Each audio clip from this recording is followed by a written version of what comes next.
Good evening. It is Monday. It's 2 weeks since the last episode, so that means it must be time for the Total Evercade Podcast. Everybody in the chat, you are very, very welcome. It looks like there's a few people in there already at the moment. So before we go through who we have in the chat, let's go round and see who we have here. So we have Mr. Ryan. Hello, good evening, everyone. We have got Mr. Blunners. Hello everyone. All right. And our absolute guest of honor. We've been trying to do this for a little while. We've made it work. Well, Ryan's made it work. I can't take any credit for this. Special guest for episode 10. We've made it 10 episodes now. Mr. Sean Clever. Welcome. How are you doing, Sean? You all good? Yeah, not too bad. Not too bad. Thank you very much. How are you guys? Excellent. Yes, breathing regularly, so can't complain. Yeah, very good. Very hectic weekend. So it's nice to relax today. Crazy. I'm very aware of your weekend. I've seen it. Yeah, I did go a bit crazy on the socials, posting pictures. You've got my daughter. It's event time, right? Oh yeah, definitely. And you know how often the WWE visit the UK, so you need to enjoy it when you get the chance. Yeah, massively. Yeah, my daughter was very jealous because I know, as we've just said before we came on air, I know absolutely nothing about wrestling. My daughter really likes wrestling. So yeah, she was absolutely gutted. So yeah, Ryan's going to be keeping an eye out next time, and I'll be dragged along and try and figure out what's going on, and she'll tell me how uncool I am for not knowing. You haven't got the deal that my friend Pete has, that Ryan probably knows, who does the Wrestle Me podcast, of whenever he goes away, his neighbour has to buy a gift for their son. So whenever they go to a WrestleMania or something, he has to bring back a gift or something like that. You should have got Ryan to bring you back a gift for your daughter. Yeah, you missed that though. Didn't think. Well, there's probably like shop discounts at the moment. It's like, oh, all this stuff we still haven't sold. Quick, get it away. Excellent. Right. So we have got lots of people in the chat there. So hello to everybody there. You are all very, very welcome. Obviously, we've got our sort of areas and topics we're going to be discussing with Sean. But if anybody does have some comments or questions they want to chuck in the chat, as always, we'll try and get to them at the end. So if you want to get any questions in for any members of the panel, we will give them a little start and we will get to them at the end. So to kick it off, as we do every week, we will run with our first topic of the evening, which is what have you been playing and the latest news. So because Ryan's had an eventful weekend, let's go to Ryan first. Ryan, what have you been playing? I made notes because I thought I'd forget. Efficient. I know. One of my friends came around the other day and set the VS up. So we played some two-player River City Ransom on Techno's collection, which is actually really enjoyable as a two-player game. Nice. Really like it. And when one of the characters dies, if you go off the screen, it automatically brings, so you go to another section of the game, it brings the other character back. So yeah, it was quite good. We got quite far on that. That's a really underrated game, I think, on Evercade. I think it's very, very good. And then we moved on to some Alien Breed 2 players on Team 17 cartridge. Very, very difficult. Lots of card collecting, or key collecting, sorry, to get through the doors. But yeah, really good game. And we played some sensible soccer, as always. Got to play sensible soccer. Hammered him about 4 or 5 times. So I'm still to be beaten on the Evercade on sensible soccer, I think. So if anyone wants to give me a game out there, Sean's probably thinking, I'll beat you. I probably won't. My skills are lacking at the moment. I haven't picked it up for a little while. Okay, sensible soccer is I don't know how I'm still quite good at that game, but I just still seem to have the skills from when I was a teenager. And Played some super skid marks as well. Neither of us could qualify past the first race. So my friend got so many time penalties because he kept going off the screen so many times. And, when it automatically brings you back, he must have been about a minute behind me at the end of the race. And then we played Tennis All-Stars, which is a very difficult tennis game. But we set ourselves a target of trying to win a game. And I think we managed to win about 2 points in a one-set match. But yeah, it was good actually. I quite enjoyed that tennis game as 2-player, and I think a lot of these games are better played with friends. And Tennis All Stars definitely, I would recommend playing doubles 2-player, and trying to win a game and win a set, because it's quite underrated. I think. Okay, tennis games, Ryan. Straight on it. Well, it's quite fitting. Isn't Wimbledon on at the moment as well? It is. Started today, yeah. There we go. See, fitting, themed evening this evening. Excellent. Mr. Blunners, what have you been playing? I'm still playing my Team 17 cart. So, slowly making my way, trying to do as best I can, really. My favourite game on it is still the ATP, the buggy game. I love that game. I just remember it as a kid. So I've been, the ATR all-terrain racing game. So I've been playing that like pretty full on. And then I'm still trying to get a bit better at my my side-scrolling shooters. So Project X I've been playing as well, and just once you work out the patterns, it gets a bit easier, shall we say? But dying lots of times, and then I've have like that little stray little bullet just coming towards me, and then I can't get out the way of it, kind of thing. Or sometimes I get hit, and I'm like, what did I touch? I don't even know what touched or got me. So they're the two things I've mainly been playing, really. Yeah. In a minute. Excellent. Mr. Sean, what have you been playing? Evercade wise, I've actually been playing Truxton again on the Total Arcade 1 collection.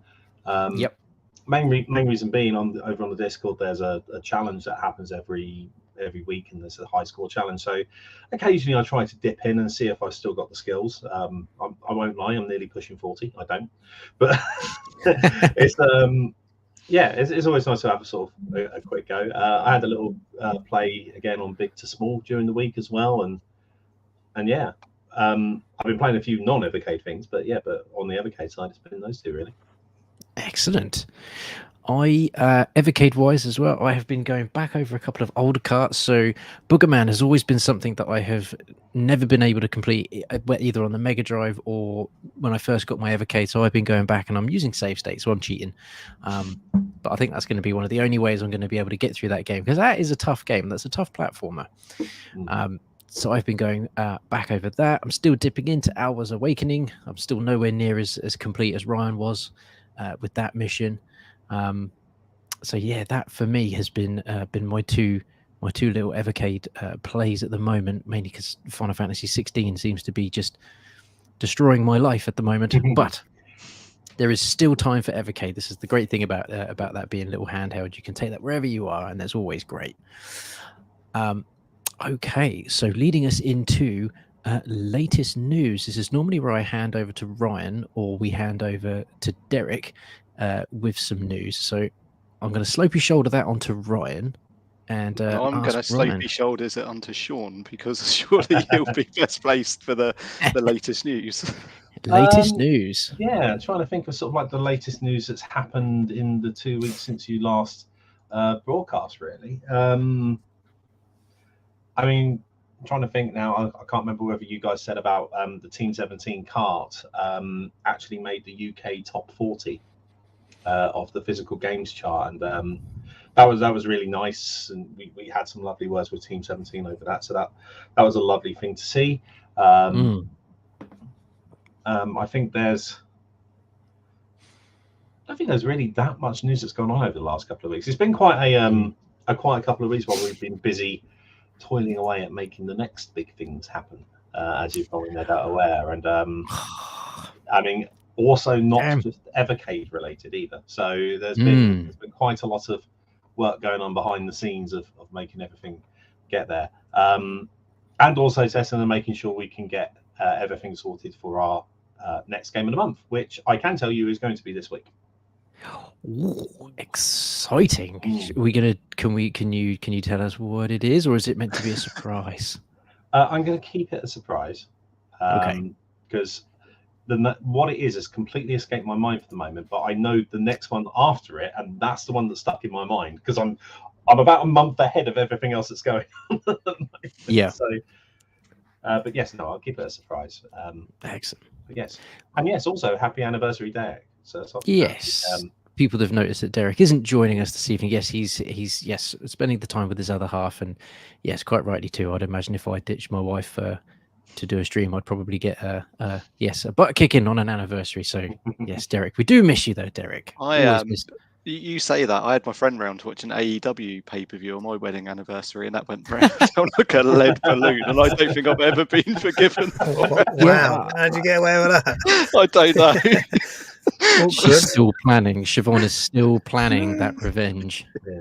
I'm only 2 years in, but I did end up booking a live podcast, going to a live podcast the day before our second anniversary, and I completely forgot that it was that date. And I was thinking, oh yeah, no, it's a week later. Oh, it's not a week later. Oh, well, we'll have to do something on the Sunday then, or you can come to this.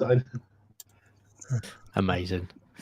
But yes, like you said earlier, it's been maybe not so much news happening lately, but I still think that is because what will lead us nicely into our first full topic. There doesn't necessarily need to have been a huge amount of news because I think people are still reeling from the Evercade Showcase 1. Derek did a really good job over the last sort of, I would have said, 2 episodes, sort of giving us little sizzles. He never divulged anything. He's very good at keeping a secret, is Derek. But the one thing that man is more than wonderful at is building hype and just sort of dropping these little nuggets of like just stuff. And so we were all pretty hyped, I think, for Showcase 1. Weren't sure what to expect. And now we never know what to expect because that was quite a showcase. That was a real treat, I think, from start to finish. I think everyone was really pleased, really happy, and just dead impressed with what came. And there were some massive surprises in there. I think probably what we would like to ask is how much effort went into that showcase because it felt like a lot. So yeah, this is the second one we've done, and because we did the anniversary show last year, which announced the EXP. And it's been quite interesting seeing how over the last 2 years we've kind of progressed, because the first thing we did when we did our first sort of premiere show around about that time was just the VS trailer. So it was only like about a minute and a half, and we got people in and people looked at it and it was great. And then last year we did the second anniversary where we had a few different bits here and there, and then this year obviously we went full out, just cart reveals and everything else. It's a lot of work. It takes probably about 4 to 5 months of planning, I would imagine, because we know where it's going to happen and when it's going to start at the beginning of the year. So we know we're going to aim here, and we need to get this, and that. By that time, we normally kind of know what the release schedule is going to look at for this mid part of the year anyway. And then effectively the 2 to 3 months running up to it involves approvals if they're needed from anybody that's concerned with the licensors, with the trailers and everything else, writing the scripts, providing it to our video agency, which we got 2 of them at the moment. So we've got one that does trailers and one that does the show and puts it all together, and I'm coordinating that with them. So making sure, seeing the cuts of it, making sure it goes there, changing a few bits here and there, moving things around. It's quite a gargantuan effort, because everything that normally would be in a normal release cycle where we go, oh, okay, well, we'll announce this cart here, needs to be brought forward a bit, which means all of the design work needs to be brought forward a bit. And then other things we just have to hold on to for a little bit as well. Yeah. It's an enormous amount of work for the size of company that we are and the people that are involved. But I think we all rise to the task. We pull it off. We've got some great help from the people that help us make it, from the agency's point of view as well, who love Evercade. They're really into gaming as well. They're video game through and through. I could say video gamer through and through, so some people might understand who they might be. Mhm. But yeah, it's in fact I don't know how I do that. They're a company called Special Gun Productions, and they're great. But yeah, we a lot of effort goes into it. A lot of late nights, and then even more late nights when we decided let's actually host it a bit later so we can give a bit more to the US. But it's all worth it, not just for the reactions that we get on YouTube, not just for the excitement and the hype. I mean, it's showing that Evercade as a concept and as a product and as a fan base is growing massively. Yes. I think our peak viewership on the stream, so the highest amount of viewers that we had, was 47% higher than it was last year. And we announced it last year. And we didn't lead in with anything really last year other than that there was going to be some hardware announcements. The only thing we led in with this year is that there wasn't going to be any brand new hardware announcements. I mean, obviously we announced a variant of an existing thing, but we didn't say there was going to be anything, and yet we got nearly an extra 50% more at the top. It was really well received, and that just makes it all worthwhile, really. Yeah, like you said, the effort just it really did just shine through, from the production value to, of course, the games. I mean, I don't know if Ryan or Blunners want to jump in on that, but yeah, the whole thing just felt like it went up a level. You know, everything with Evercade kind of comes out. The next thing comes out, the trailers. Everything sort of seems to go up a gear each time, and I think this one really did jump up a big notch in terms of everything. So it was a really, really good showcase. Yeah, you can tell a lot went into it, because you can tell a lot went in. Like, we ended up we had like a live reaction video. Like, we were live reacted to everything that went through, and I think that went down really well. And like you said, there was some really, really good game announcements. Caught us off guard. Saw one of our mates, Simon Miller, as well. So yeah, it was good. Yeah, I make no apologies for the fact that the gaming industry on that side, everybody knows everybody.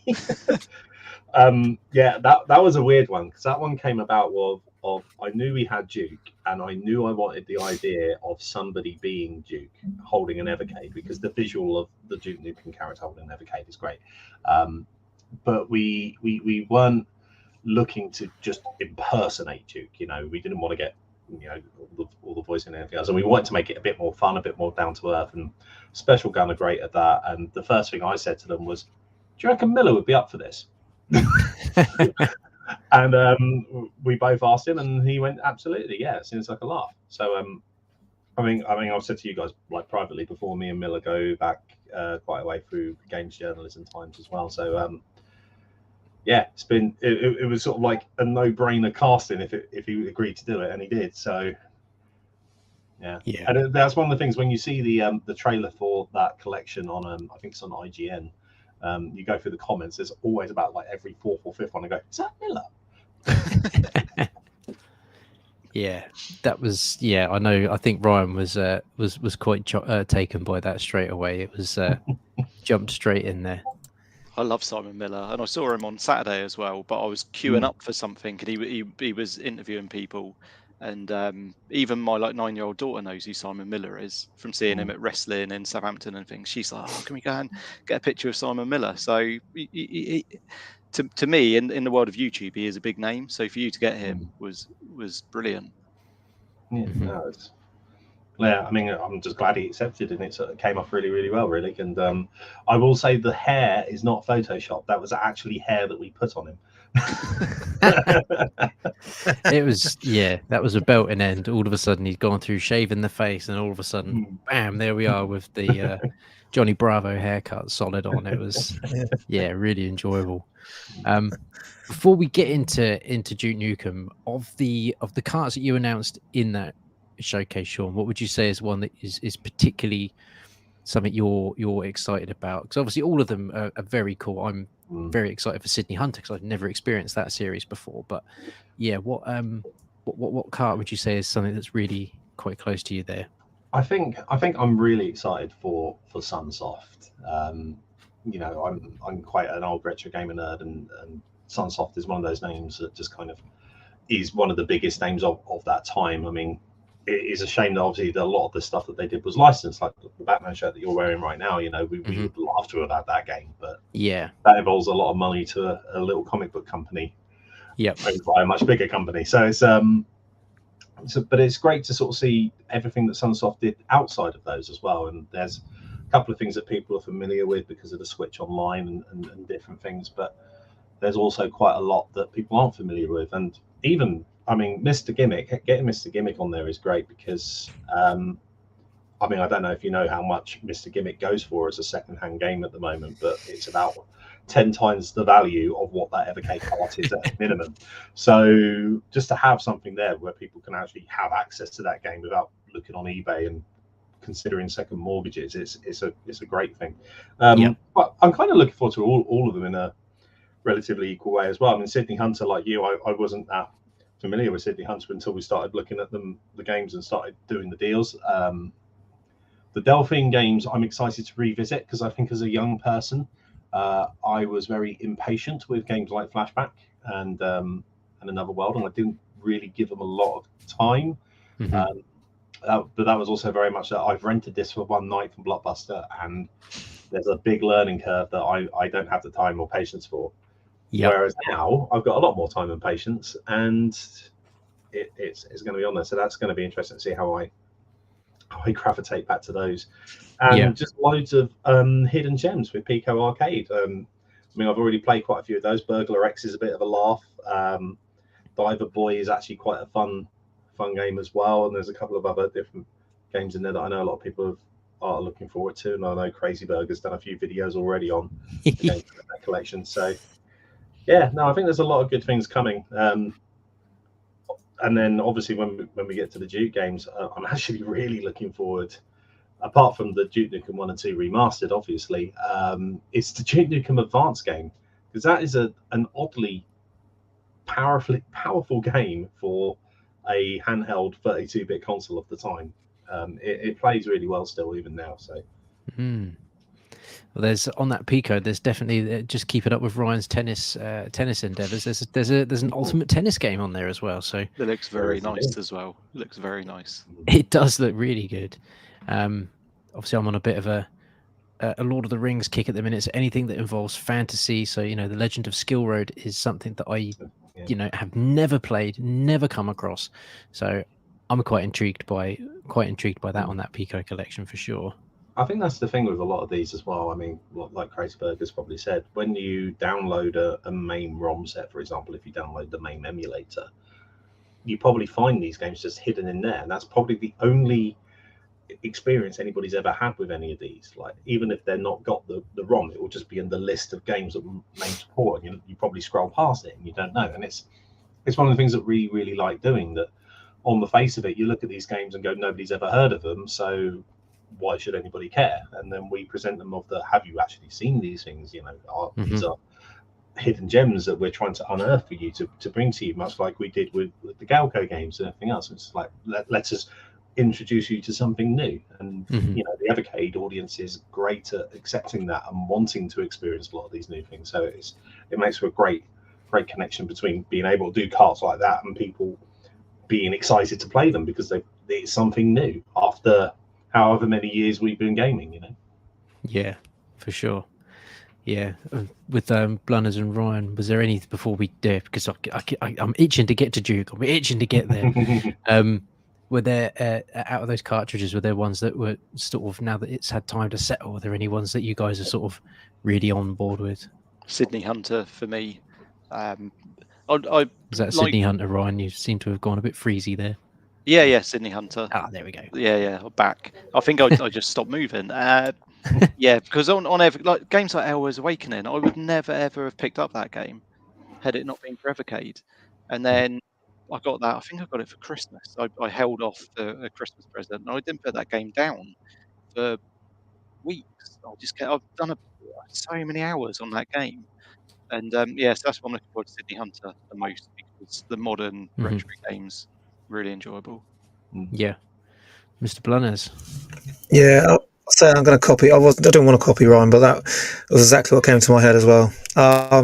like we were saying, the beauty of the Evercade is that you find these games that you haven't actually played. Like I haven't played a Sydney Hunter game, but while looking at it, and I've obviously delved in a bit more, it's kind of it's like a game I think I will really get onto. Obviously, there's the other two which we're going to talk about in a minute, which I'm looking forward to as well. I vaguely remember like flashback, like you were saying before, and as a child, I didn't really have the patience, and I was quite fortunate because my brother worked at Blockbuster for umpteen years, so we used to get 10 rents a week for nothing. So literally, I could just help myself to whatever games I wanted. So yeah, it was a bit of a luxury. If something didn't pick your fancy, just go to the next one, kind of thing. So yeah, it was. I do vaguely remember, like you said, I want to. Now you've got a bit of time, know a bit more about things. Like have a bit more trying to work myself through it rather than just skimming through it, really. Yeah, there is that pick up and play part of Evercade where you kind of pick up and you play it and you get to it, but there's also the same time of it's part of the way that you hit the value sort of aspect of how much the carts cost and how many games are on a cart versus what you take away from it, because it almost, maybe because we're older and money's a bit more of a real concept to us from when we were like 13, 14, 15 and those kind of ages. You go, I spent £20 on this, so I'm going to give it all I've got. I'm going to get in there and I'm going to, try to learn how to do it and actually do it. Especially if it's something that you did bounce off when you were younger and you remember it, because you go, right, I'm in the better place now. I need to go and do that. And yeah, I think that's one of the good things about Evercade is because you don't feel like you've paid too much money to do that if you do end up bouncing off it, but there's always something else that's in there. I mean, it's one of those good things that we can bring with the multi-game cards. Yeah, 100%, and I think that goes across every cart. I mean, I'm not quite at the 100% cart collection rate at the moment, unfortunately, but even just looking at the quite a large amount of carts across there, there's at least, even on the I mean, especially the dual carts, but they're both great. But for some of the game carts where there's 9-10 games, there's always at least half that are absolutely solid and make it worth it, even if the other ones aren't to my fancy, but they will be to someone's fancy. And the fact that they're there, the fact that you get to play them and experience them, and I never would have done beforehand, like everybody else has said, is great. And that is that appeal of Evercade, 100%. Okie dokie. So everyone's itching to get to this. I know I'm definitely itching, but I will let someone else take a run on this before I throw in my 5 pence, because I think people probably get bored of hearing my voice now. Duke Nukem. Did not see that coming at all. Not at all. In all the times I could have placed a bet, what's this last thing going to be?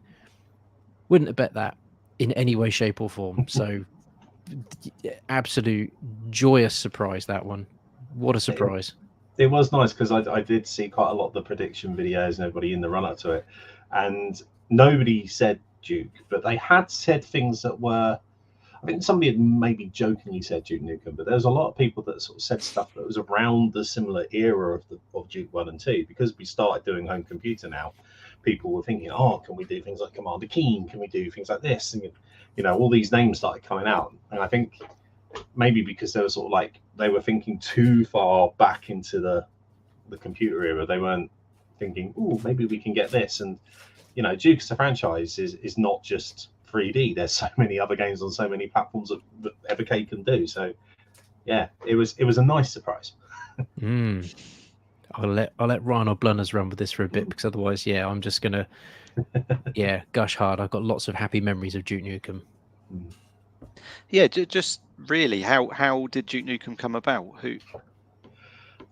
It's one of those things that we obviously do quite a lot of contacts with various different companies and game publishers and people that own everybody. And one of the things that I always say when it comes to licensing is that a no is never a no, and it's all about if it's the right time, not just for us to be able to pay for a license and get it done, but if it's also the right time for the licensor to want to license out their game. And there's always a give and take, and sometimes these things take a while. This one didn't take a while. This one was actually very, very smooth and very easy. We came up with the idea of what we could do. We wanted to make sure that we could do them for the first instance, because we knew that if you just did one game, it's probably not going to work for a game that has been re-released multiple times. So we knew that there was a wide selection of games that we could bring across a couple of collections. But at the same time, the main driving force behind it was actually Ryan, our technical head, the guy who you all know as Ryan Blaze on our Discord and everything else. It's been a massive passion project for him. He's been the driving force behind the Duke Nukem 1 and 2 remaster. And we sort of went ahead with it as a project to kind of see what we can do, if we could remake that from scratch and be our first effectively Blaze developed internally game for the people that he's created and collated around as a team. So that was really the driving force behind it. And then being able to present that to having had the introductions to Gearbox and presenting that and going, this is what we've got, this is what we can bring, and this is what we'd like to do. They were fully supportive of it, really. It was a really nice way about going about it. Yeah. Because I wasn't aware that Duke 1 and 2 had been basically completely remade, or basically remade for the Evercade, and it being the first time that these versions I mean, is it exclusive to Evercade, these ports, or are they going to be? At present, they are Evercade exclusive, yes. And it's one of those things that is not just created from scratch for the Evercade, it's created from scratch. Basically, Duke 1 and 2, for a large amount of things, it's always been in a bit of a weird legal way because of the shared ownership of where it was and the rights and everything else. And a lot of the stuff that was behind that game just doesn't exist. It's in that purgatory hole of record keeping and things that got moved about and destroyed as things went between companies. So it's one of the things that there's actually not a lot out there that you could just take and just put on. So you kind of have to do it up from scratch. But you know, there's been a good thing that there's been lots of passionate fans of this game, Ryan included on our side, who's been invested in these games and keeping these games alive and making sure they work on modern things and being able to go onto different things. So it was right in his wheelhouse to be able to do that. And because of the way that we could build it and the way that the Evercade is, it made sense to not just reproduce them, but remaster them as well, you know, bring them up to spec to something that can be shown on a TV if you plug it into the DS and have that wide screen and have that smooth scrolling, which you wouldn't have had on the original things as well. So yeah, that was a real, like, because I mean, I've never played the first two Duke Nukem games at all. But to have somebody, I think it was Derek, wasn't it, on one of the chats, basically said, yeah, that it's been completely remastered for Evercade. Yeah, you're like, wow, what an achievement! That's absolutely fantastic. And you know, the fact that you guys have made that happen as well, that's great. You know, it's like you're now starting to, certainly with that, it's like you've archived something. You know, it's almost like it's like you say, you've brought it up to scratch so that modern audiences can play an old game in the best way possible. Yeah, I mean, preservation is one of those things that comes as a lovely byproduct of what we do, because we're producing a physical cartridge collection. So it's a really nice way of going about things. And then being able to do this with Duke 1 and 2 and bringing it into a context, it's quite important with a game like with Duke Nukem 1 and Duke Nukem 2 to bring it into a modern context.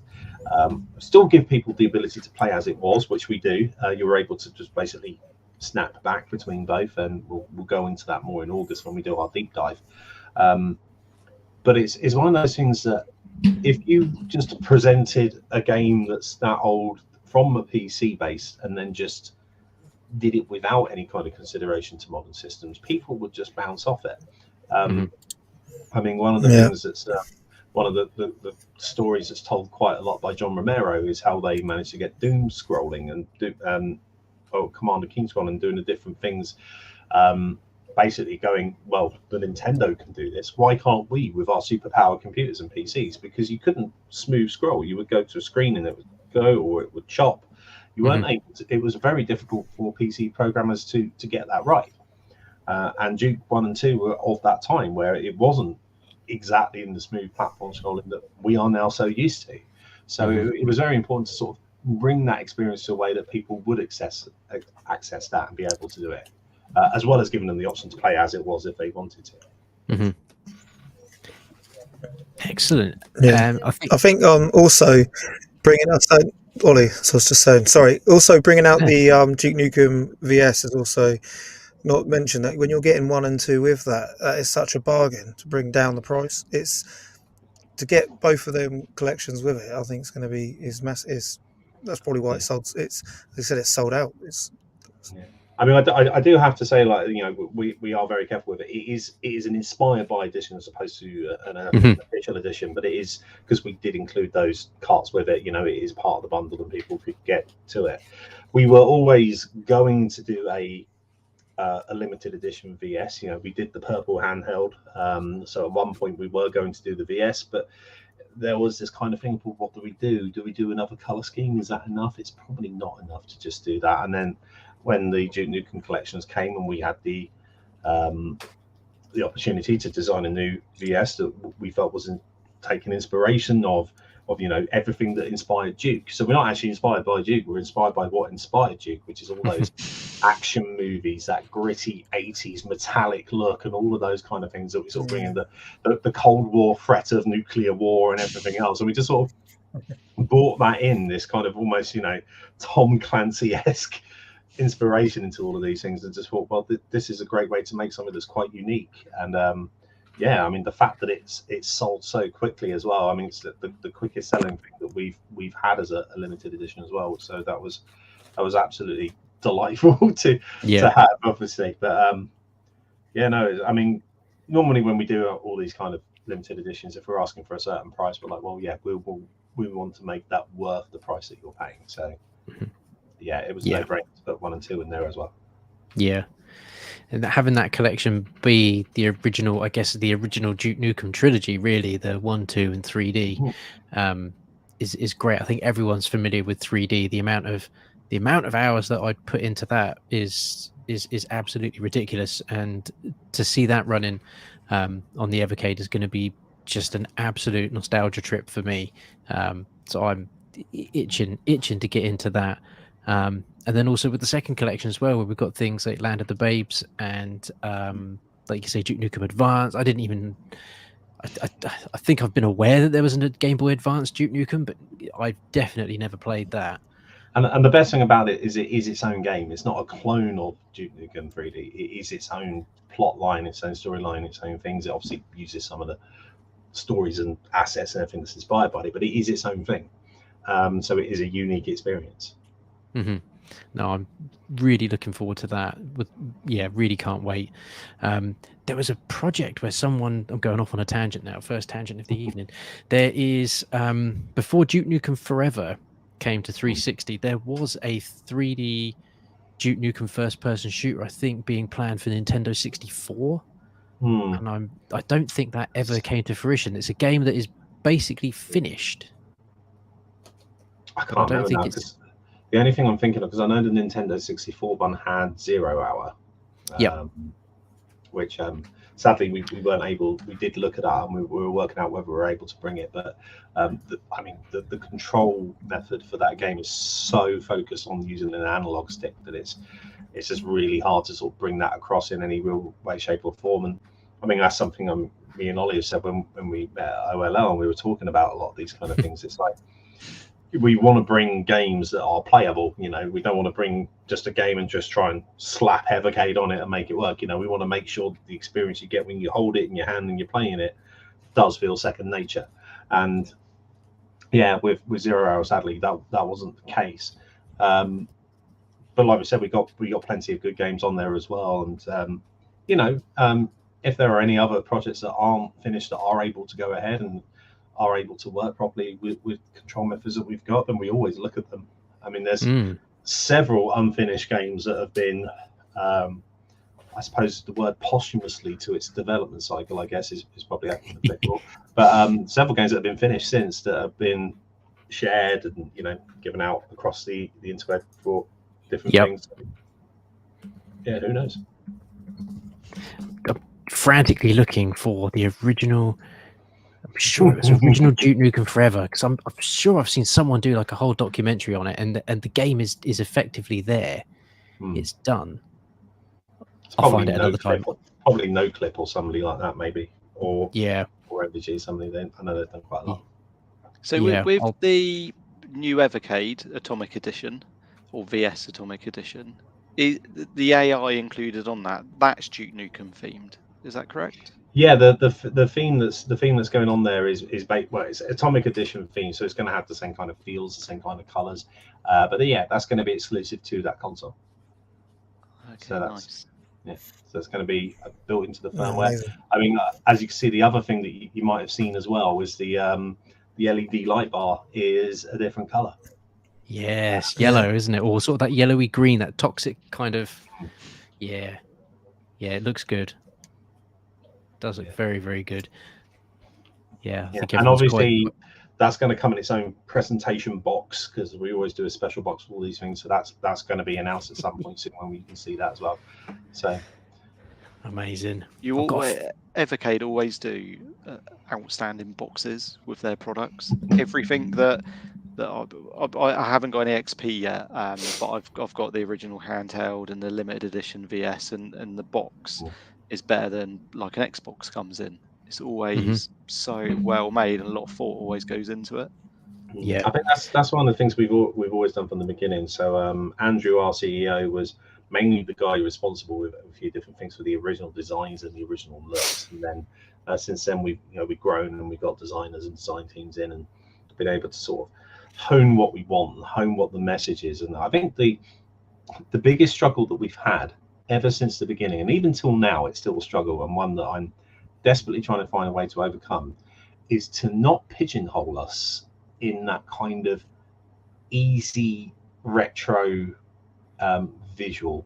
And what I mean by that is, if you went onto like a stock footage site or something and you typed in retro, you would get triangles, you get the splash of color, you get the synthwave kind of new wave grid thing and everything else that's going on there, which isn't retro. It's what people have made to look like 80s, and therefore people equate it to retro, but it's not really what it is. And the more you see a lot of retro gaming products, they just have this kind of synthwave grid, and we were guilty of it for a certain time, and we still are with some of our assets and things, but we've been actively trying to make our own identity out of it. And I think the EXP and EXP box is one of the ways that we've really tried to solidify, making ourselves look like not just a flash in the pan retro product, but also a quality product in a quality packaging and everything else. So yeah, we're a little bit guilty of using the grid, but we're desperately trying to work out how to move on from that, and make our own way and our own history, and not rely on the faux Stranger Things look. Yeah. No, I agree with Ryan though. As a fan, as you can see, I like physical media. I like physical product. I like boxes. Well, I mean, yeah, exactly. It's so to have companies make effort with little things like boxes, like the presentation. I've said so many times on streams, the reason I like physical media so much is because that's when my experience with the product starts. I go and get it, it's in my hand, and my experience starts. It's not just this soulless digital experience, which there is a market for. But yeah, so I think we all appreciate a good box and a good packaging. And I think we've said a long time ago, whoever came up with the idea of numbering your carts is a genius and a sadist at the same time, because there's that completionist element. It's a good job he runs the company, so nobody can say that it was a bad idea. Exactly. Yeah. No, that was very good. It really irritates me because I haven't got Intellivision 2, because I just can't bring myself to buy another Intellivision cartridge, because it's just way before my time. Intellivision 1's okay, but I can't bring myself to buy Intellivision 2, so I've got a gap in my numbering. I've got everything bar IRIM, because I'll get an EXP eventually, so that'll come with it, and then Intellivision 2. But then I'm like, I need it because I need that number within the so I'm going to have to buy it at some point. I will say Intellivision 2 does have a couple of games that are stand out really good quality, like Cloudy Mountain, which was the original Advanced Dungeons and Dragons game, is actually quite playable. And one of the things that we've got, and again, what you're saying about the boxes and the presentation, we put in Intellivision-like cards into that. So the cards that normally slot into the dial of the Intellivision, we basically replicated those, but as a way to sort of explain what's going on in the game. So you didn't just have to have the manual; you had these nice little cards that you could just quick access while you were playing the game and stuff. So, I mean, that is one of the things that's both good and bad about Evercade, is it's so wide that there are going to be some things that people just don't accept. And it's even this country was never hot on the Intellivision. I think it was only kind of hot on the Atari 2600 to a certain degree. You know, a lot of what we consider now to be gaming nostalgia of the Atari and NES and stuff like that actually comes from America, just seeping through into us. A lot of our stuff was home computer, so Spectrum, Amstrads, and those kind of things. And then obviously Sega Master System, NES started creeping in, but Sega was more pronounced here than anybody else. But yeah, there are things that are, I mean, there's even stuff like before my time that I'll try and I bounce off of. And as a Spectrum user, when I was younger, and I still have a Spectrum in all the games, I bounce off them now because it's just, I've just moved past them, I guess, to a certain degree. And I can see where everyone's coming with Intellivision, because it's one of those things that you got to want to play and understand them, I guess, to a certain degree. And if there isn't anything there that clicks for you, then it does make it a bit more tricky. But there's always something that does click sometimes. So, you know. Yeah, I can agree with that. Exactly. I will pick it up at some point. I definitely will pick it up, because the numbering just really irritates me when I look at my collection all lined up. Yeah, blame Andrew. Yeah. He's not here to defend himself either, so we'll run with that. Moving on to our next topic, because now that you've opened the door with Duke Nukem, it kind of feels like anything is possible. Obviously, I appreciate we're not going to get Sonic the Hedgehog, Super Mario, all these carts that people sort of daydream about, and and that kind of thing. But I guess we wanted to ask: are the doors now open for some other bigger deals? Because the first shock announcement for me was the Capcom deal on the EXP. Absolutely blindingly good. There was some of the titles on there. I know you said earlier about getting a cheap way to play certain carts. I mean, Mega Man X alone, try and pick that up for £100. It's just never going to happen. So to be able to have that, Hyper Street Fighter 2, just all those incredible Capcom games on there, and then we get hit with two physical Duke Nukem cards, it kind of just feels like, are there other bigger deals afoot?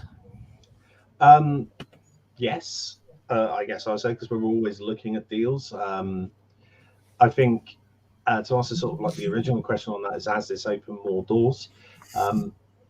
I think it will once it's out. I think the announcement of it certainly opened quite a few eyes, definitely, onto Evercade that maybe hadn't seen it before. But like I say, with a lot of this, it's all about the timing. It's all about the timing about not just when we're able and ready to do a deal. It's when the other company that would be involved is ready to do a deal, and what we can do to make everything work in the right way, from finding the rights holders, everything else, and all those kind of things. So yes, it is, and we're hoping it will open more doors.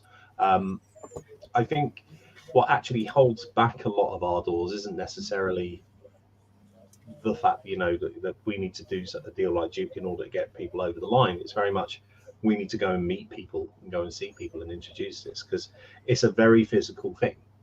And trying to not only explain but sell that to a world that's dominated by digital in the gaming industry, and dominated by certainly when it comes to handheld one platform, in the main scope of things, there's always fear of treading on toes, and we need to go and meet people and say, no, this is fine, everything that we do is complementary to every other thing that's out there, because I mean, I say this quite a lot as well.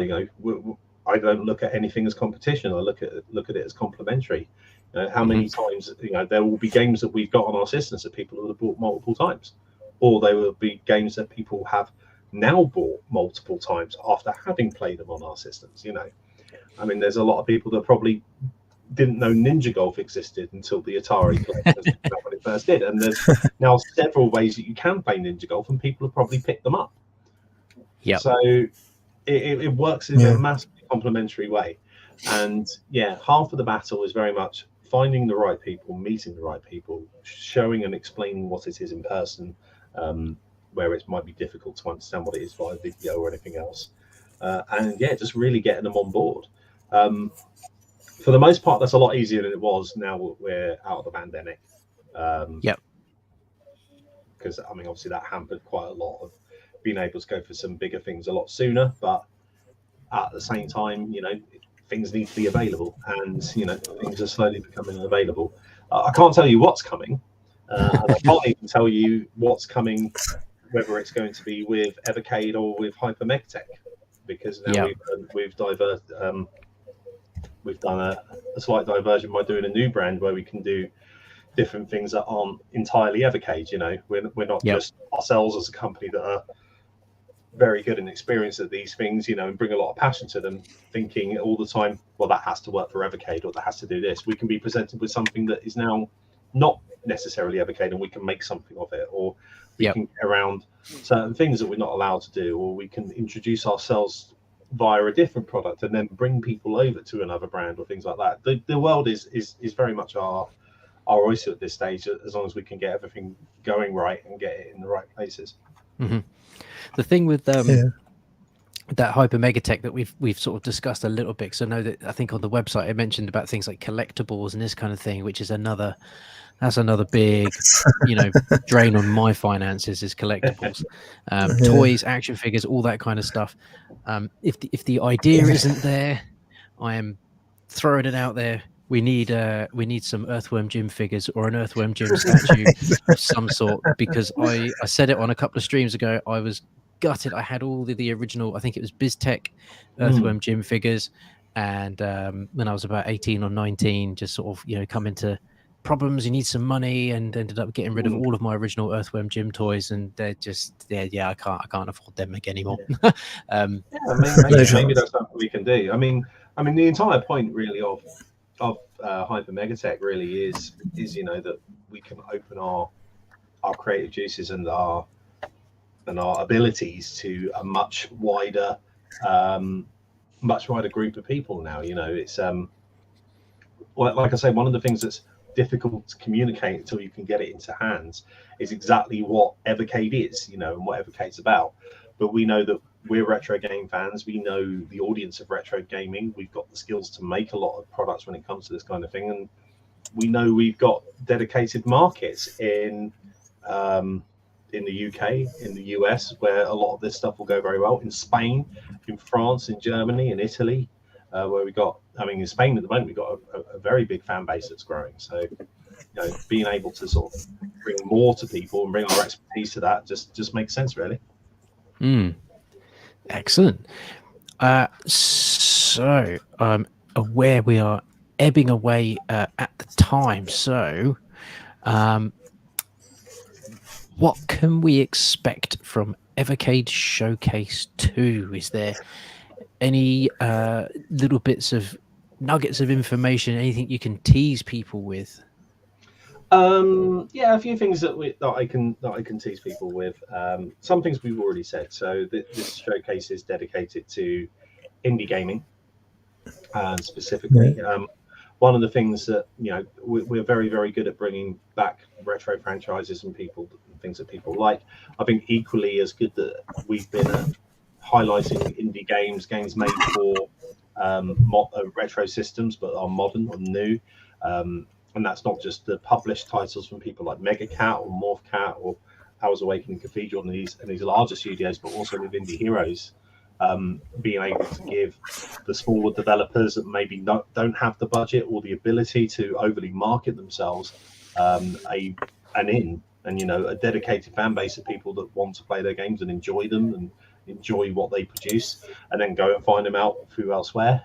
And then these developers also get a physical publishing of their game, which is nigh on impossible. Especially if you've been on something like the Nintendo eShop or something like that, looking through indie games and looking for something that you like, or the Steam store or anything like that. It's very, very difficult to discover. It's very difficult to discover. So we like to think at this stage, Evercade for this kind of thing is very much a good vehicle to discover a lot of these specific kind of indie games. This showcase is going to be dedicated about that and about these kind of developers, and also some other indie games that we've got coming. I can tell you you're probably going to find out what's going to happen for the rest of the year. Cart-wise with this one. There is going to be something that's a surprise that people have been wondering about whether we would ever do, and I think we found the right way to do it. That's all I'm going to say. I don't even know what that means. I don't even know what it means, but it sounds good. Yeah. I mean, July's not that long away. I know a few people in the chat have said it. When is the July showcase? Yeah, Or we're the next looking showcase? end of the month. End of For the showcase. Yeah, so that's again, like I say, this has been in the planning for a couple of months already beforehand. So while we were doing showcase 1, we knew showcase 2 was coming and what was going to go into it. Scripts being written. I can give you one spoiler. Actually, I am not going to be doing the voiceover for it, because I need to give myself a break, and you guys need to stop hearing my voice on Evercade videos. So I will be passing the baton on to somebody else to do it, just to mix it up a bit and be that cool. But yeah, we're sort of into the last embers of getting all of this done and produced and getting it there. It's a slightly easier process than the other showcase, because there are less licensors and big licensors that need to go through various stages of approval before it gets to us. So we're much more in control and can get it probably a little bit quicker than we normally would.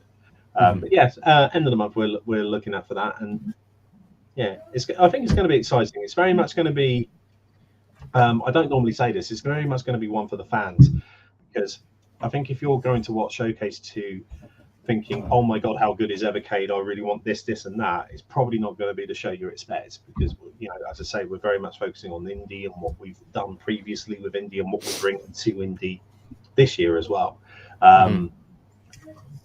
But at the same time, one of the things we said at the beginning of the year is we'd have quite a lot, we'd have a few more new systems on Evercade. There will be a game that will be the last system that we're bringing for this year. That's a new system, so that'll be within that time as well. So yeah, lots of interesting things that's going to happen in this showcase, I think, especially if you are into Evercade, into indie games, and into kind of what we've done with it, really. Yeah. No, I must admit, since that one we had a couple of weeks ago, I'm just dead excited, and the fact that it's sort of being a little bit more indie driven is really cool. Like really cool.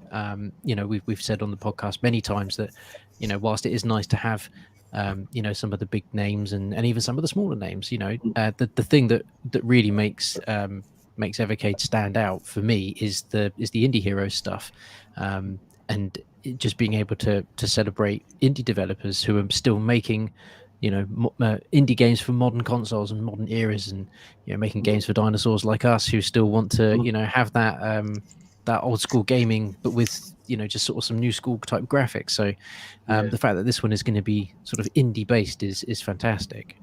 Yeah, I believe you've met and spoken to Alistair Lowe of Low Tech Games. He's a great example of a great developer. We certainly didn't give him his breakout, but there's so many people that know his games and know him and know the studio and look for his stuff now because they've experienced it through Evercade. And that's one thing I'm very careful of doing is not saying, hey, Evercade's the home of indie, because we're not. There's the Switch, there's Steam, there's everything else. But I think, like I say, I think we're a good vehicle for a very specific type of indie, and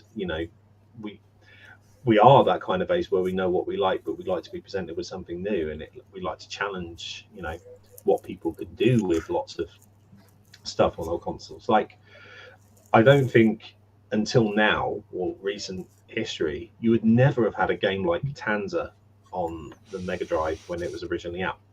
I mean, the closest you probably would have got would have been Toy Story to the kind of way that Tanza plays, I guess, with the free-flowing of the animation and stuff. We almost had a game like Xenocrisis with Smash TV, but you wouldn't have really had a game like Xenocrisis like playable on Mega Drive or things. So, I think bringing something new to something that's familiar is a bit of an art form, and we've got an audience of people that absolutely love that. Yeah. I mean, speaking of Xenocrisis, I think everyone would be just absolutely gunning to have Final Vendetta or something like that on the system. That would be That would be killer. Absolutely killer. It would be nice, and I think that's one of the things. Again, those kind of deals are very much timing based. It's when everybody's ready to bring into Evercade, and when the opportunity arises for both things to do. We're already looking at 2024 and what's coming of our 2024 lineup. So who knows what can happen? Oh, exciting! Ryan, I think Ryan came off mute there. Was he going to dive in? No, I'm just trying to figure it all out, but I've got no idea. And it's like having Derek here, to be honest, just talking in riddle. We've got no idea what is coming. But yeah, it's going to be indie. It's going to be basically showing off what the rest of the year is. So that kind of gives it away that the rest of the carts that we've not announced are going to be indie focused. So that's 4. Yeah, so there's at least 4 carts coming from the roadmap that are going to be indie focused, which is probably more than we've done before. Very exciting. I think that's a great move. There's also going to be quite a lot happening in a short space of time, I think, because if you've seen the roadmap, it goes quite solidly from August to December, and it's one of those things that we've tried to be a bit more consistent in the way that a lot of these carts are coming. We touch wood, haven't had any need to delay anything this year after announcement or anything like that. We've been able to bring a lot of these things on time, and we're just getting, now the team has grown and our abilities have grown into the habits of getting these things coming more and more regularly, but in a good cycle. So it's sort of good getting into that habit really, and that can hopefully carry through for the next few years and beyond. Excellent. Very, very exciting. So before we dive into a couple of questions that people have been putting in the chat, we're going to have a quick round the table of what the panel would like on Evercade. Now, just before we went live, I said I'm going to have to change my answer because I say the same thing all the time. But so I'm gonna have a little think. So we'll start with Ryan and sort of move our way round, and I'm gonna try really hard to come up with a different answer. So Ryan, take it away. I would really like to see a console wrestling game on Evercade, but I can't think of one at the moment. Maybe Fire Pro, but I'm not going to go with that. I'd like to see another Gremlin collection and Premier Manager 98 on PlayStation 1. That's what I would like to say. I absolutely love that game when I was younger. I spent hours and hours and hours playing that. So Premier Manager 98 on the PC I remember that. played. There was a bit of a cheaty hack in that game, in that if you had £3 million, so if you're a Premier League team, you could buy Scott Taylor from Blackpool. And Scott Taylor's a nice guy. He became quite synonymous with a lot of the non-league FA Cup footage a few years later, because a lot of these, I think it was either Blackpool or Luton, one of the teams that he was with came up through the things, and he became a little bit of a personality. He was a full-time worker that did football in his spare time and anything else. But in 98, he's a very, very young guy at Blackpool with a £3 million price tag because he's the best player in the game. He's massively overpowered. It's been like a dev joke that they just gave one of the guys that they just thought a bit of a break. So if you had $3 million, and just stuck him up front with Shearer, you couldn't lose. Could not lose that game.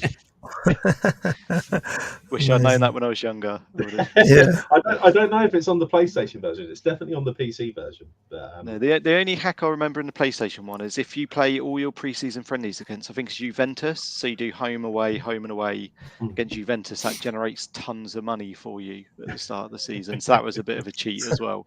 You'd be Swindon or whoever in League Two, and you've got Juventus travelling to you, and then you're all going out to Juventus, which would never happen. But that's the glory of video games. Yeah. You can do these things. Yeah. Excellent. So, Mr. Blunners.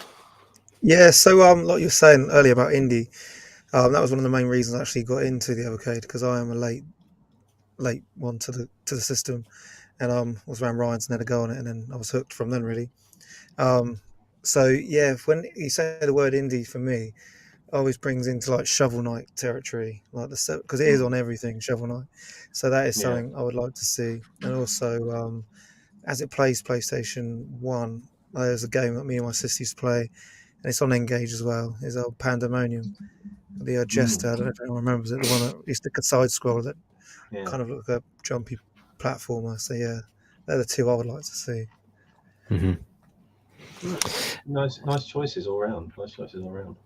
For me, I'm not going to say the Simpsons arcade game. I'm not going to say it.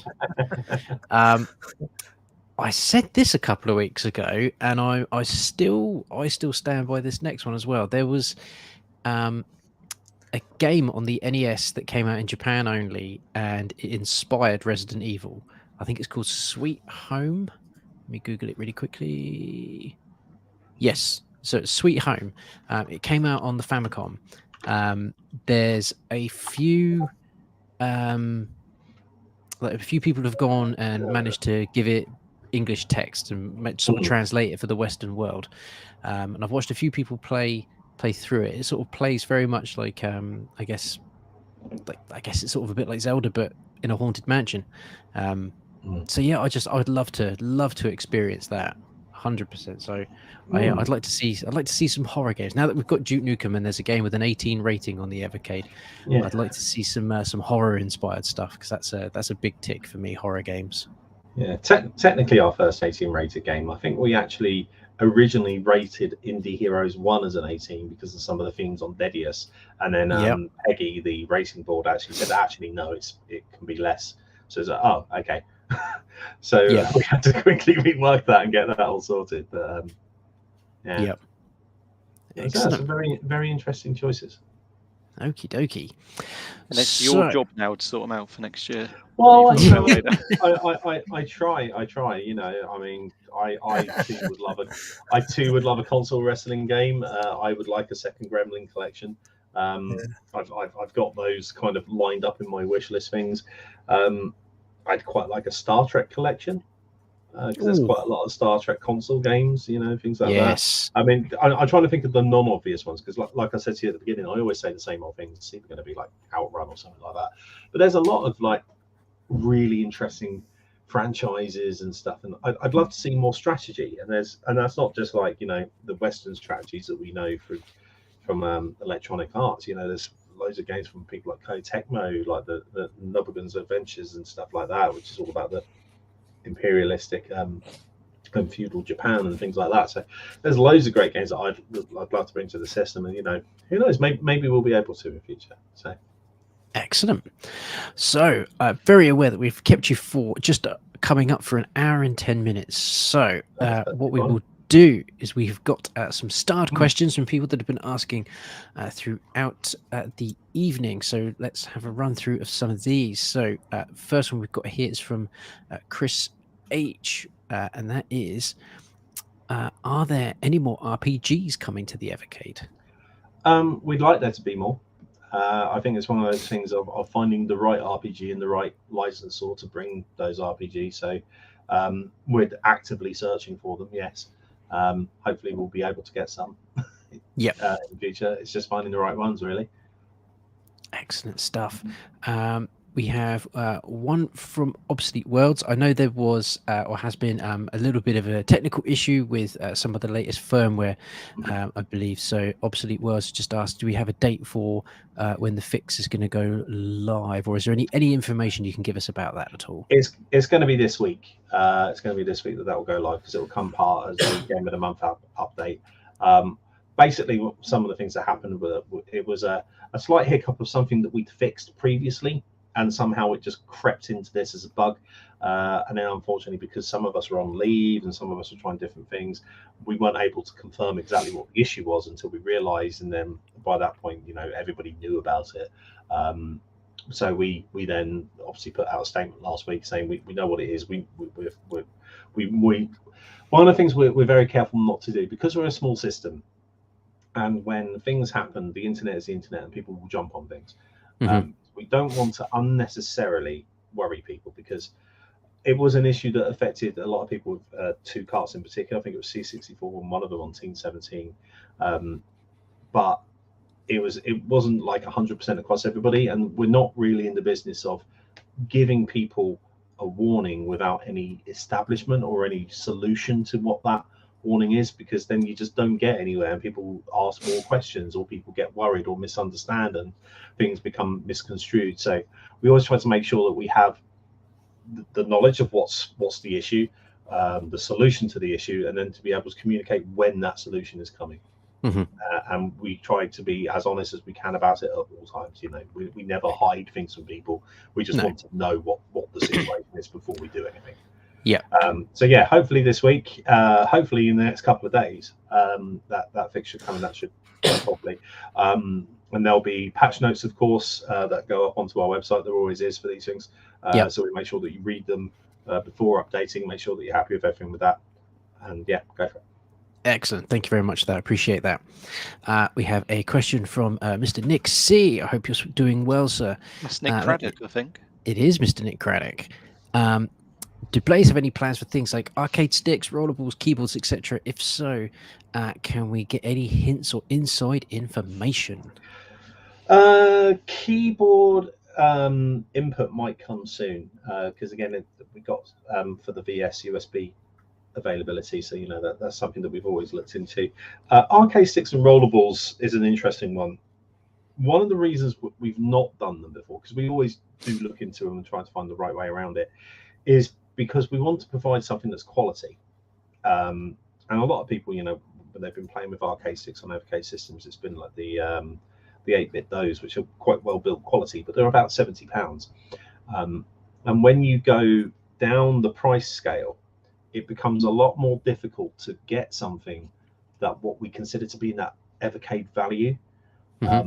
Especially when you're buying a new controller. Yes, it's an arcade stick, so you can do a little bit more with it, but for us to be able to do something that doesn't feel cheap or feels like it's going to break in your hand and provide a bit of a negative experience of what you think Evercade might be, then we'd hit the price point. If we go more quality, the price point goes up, and we've never found that balance yet between being able to present a product that we think is at a right price point for Evercade fans, so that it's not just for the arcade purists who will get there and spend whatever on it. We want to be able to give it to somebody that won't feel bad about spending £35 to £40 on a controller that they know is going to do quite a few things. But we also want to make sure that feels good and has good quality, and the cost of components hasn't met that yet, and that's why we haven't really had one yet. Same with rollerballs and spinners and stuff like that. It's just trying to find the right technology to make it work, and it's the only spinner and trackball set has actually been with that Taito controller, literally the only one that we've had in years. I think even the Atari flashbacks have only once or twice had paddle controls, and they're not even USB. They're still original Atari plugs. They're not USB. So trying to find that and then create it and find the right components for it has been a bit tricky, especially for the amount that we know people would want to buy as well. So we have plans. Hopefully the plans will come to fruition soon, and we'll be able to get some of this stuff to you, but we want to get it at a quality level that you'll like at a price point that is agreeable. And so far, we just haven't found that equilibrium yet. Okay. Exciting stuff, though. The fact that it sounds like it could be coming. That sounds excellent. So we have one from Dan Nastic. Is everything progressing nicely with the upcoming Evercade VS Atomic Edition release? Very nicely. Excellent. Nice. Straight to the point. Like I said earlier in the show, we'll have the box. Be able to show you the box at some point soon as well, and we'll be talking more about Duke 1 and 2 remastered in August ahead of the pre-order of the carts on their own. So excellent. Can't wait to hear more and see that. One from Nicholas Skippins. Will we see a Team 17 Collection 2 with Arcade Snooker, F-17 Challenge, Overdrive, and Super Stardust? You never know on this one, because obviously one of the things with Team 17, we got a very good relationship with them. They love the Team 17 Collection 1. And if there's scope for the games that they have and are available to license and for us to do another collection, we're both willing. So who knows, maybe we will.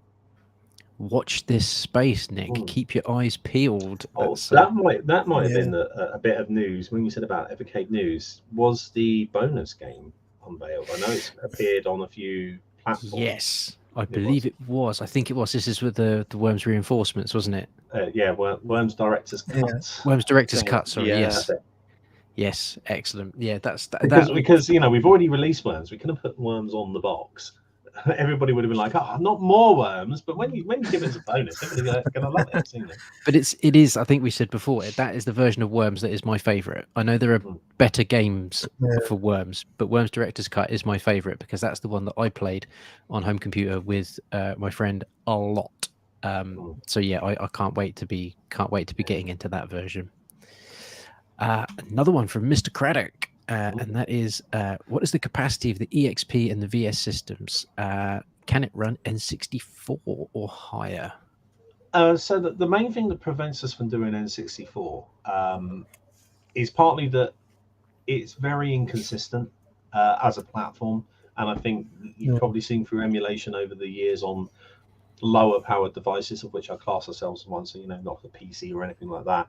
It's very difficult to get those games running perfectly. I mean, even now, there are a lot of games that just simply do not run under emulation from that platform. We can do it, and we can do slightly higher as well, but it's very much, can we do the control scheme right, like I said, because so many of those games use the analog stick to great effect, and you know, being able to, can we transpose that to the Evercade? How does it feel?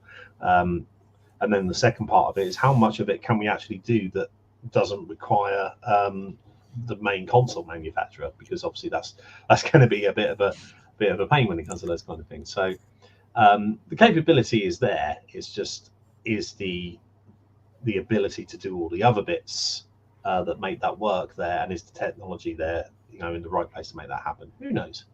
Maybe in the future we'll be able to get some more. And there's certainly a lot of N64 games out there that are not Nintendo that we can certainly look at. It's a weird one, the N64, because I had an N64, obviously being the wrestling fan. It's one of those systems that has got a lot of love in later years, but the love for it has been born of emulation, in that when you see YouTube videos or when you see people playing stuff, it's been through an emulator which has artificially upped what that console looked like. Because I can tell you, I've got one. I've recorded it through a HDMI processor into it. Some of the games still look like muddy garbage. It just happens. You know, it's one of those things. I was playing one recently, Conker's Bad Fur Day, and my eyes were hurting because it was just so, like you said, so muddy. I didn't know what was going on.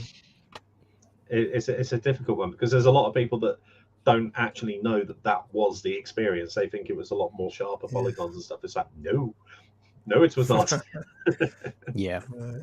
Excellent. Another one from Mr. Nick. Nick coming in there with all the games he'd like to see: Atari Lynx Collection 3, Championship Rally, Hard Driving, Crazy Ace Mini Golf. I've never heard of some, but then I've never had an Atari Lynx either. But so it seems Mr. Nick is big on an Atari Collection 3 for the Lynx. Yeah, it's definitely something we would like to do. We've had versions of what a third Lynx cartridge would look like over the past couple of years. Again, it's just trying to find the right time to do it, and the right ability. You know, one of the things that we've done with the first two Lynx collections, and working with Songbird, who are great, a great partner, a great retailer as well. You know, it's tricky to get a good amount of quality games on there, and not, you know, just give you a couple of good games and then a couple of filler games or anything like that. And then also make sure that we got something that's good and licensed, you know, that people do remember as well, because I think that was key across both of the original Lynx collections as well. There was something familiar to everyone. So it's just, again, finding the right time and the right kind of deal for everybody involved, really. So again, it might be a very similar answer to here for a question we have from Gib84. Could we possibly see some more PS1 stuff, like the Abe's collection? I think Blunners mentioned Pandemonium a minute ago. Abe would work great on an Evercade. I can see that now. Yeah, Abe would be good. It's certainly something that, you know, when we look at the games that are out from that time, you know, I mean, there's loads of games that would work quite well from Evercade that were on PlayStation 1 at that time. So, you know, things like Pandemonium, things like MDK, things like Broken Sword series, you know, all those kind of things could be things that we can look at and certainly run. Again, it's just, you know, introducing ourselves, explaining what we do, and finding the right deal for the right time, really.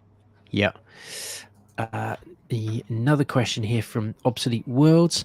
This may be coming off of the Sunsoft cartridge, and that is there yes. any chance of getting Sunman? Maybe. I mean, this is the first Sunsoft collection that we've got, so that's not that is to say that there may well be more coming in future. So who knows? It's something that we have to look at. I mean, to my knowledge, I think was Sunman an unfinished game. I think. Ooh, it's not. It's a game I know of, and I know that it was a Sunsoft era type thing, but I don't know much about the game itself at all. It was a cancelled game. Yeah. Yeah, so I think because it was a game that was meant to be based on another DC property. So yeah, maybe as long as there's no legal things from stopping it from coming out, we can always ask and inquire and see what's available with it. Really. Yep. Excellent. Mr. Nicholas again throwing some more quality games out there. Street Racer would work well on Evercade VS as it would be a 4-player game. I completely agree. I think it would be it would work very well.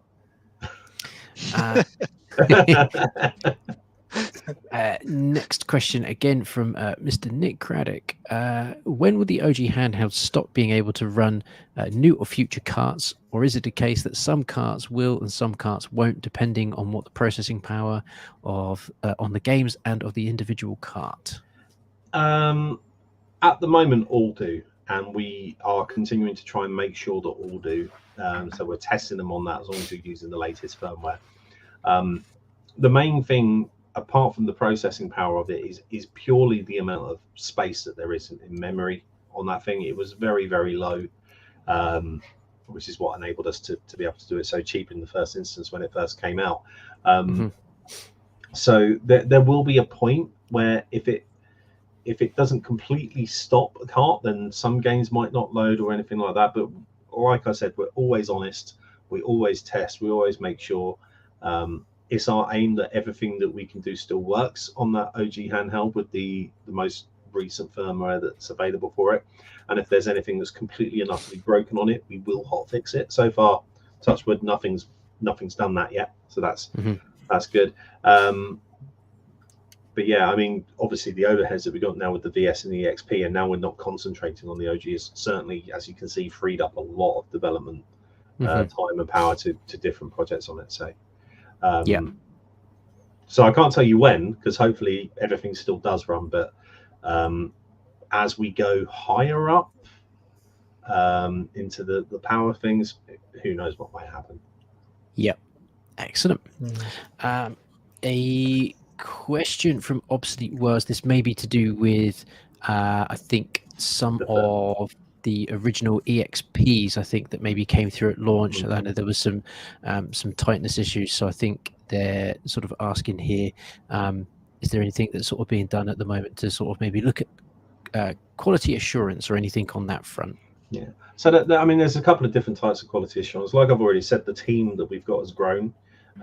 So we have an internal team when it comes to the development of the firmware and the software that we produce. That all then goes through a group of volunteers and people that help work for us that do things.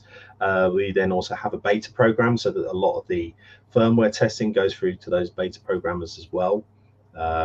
Obviously, the main thing with that is as you go further out into the community and those things, it depends on people's time and their willingness to sacrifice their time to do that. And obviously none of this is under any obligation, so and people can join the beta program. We do look at expanding that, and obviously some people drop out as time changes and things like that, so we always do that. From the hardware point of view of things, we do quite a lot of QA. It is just one of those things that things just occasionally get missed, as they always do. And with the amount of time that we turn around a lot of stuff, a lot of testing or a lot of longer testing, maybe doesn't get as much as it could do. But we have quality assurance at our factory level. Like things go through checks all the time at the factory and everything else that comes there. So yeah, I mean, everything has improved. I mean, I know a lot of people have probably had the more recent batch of the XPs, and there's absolutely no problem at all with them compared to the original batch and what we saw the regular complaints that came through. And like we say, with any of this, we're a small company, but we're an honest company. If there's a problem, we'll let you know.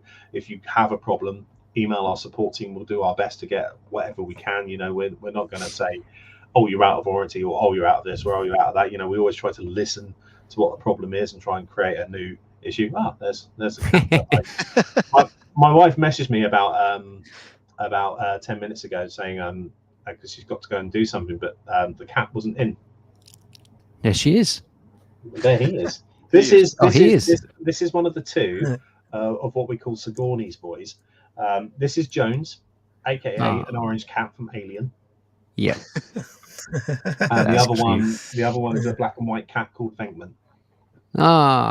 That's awesome. Love it.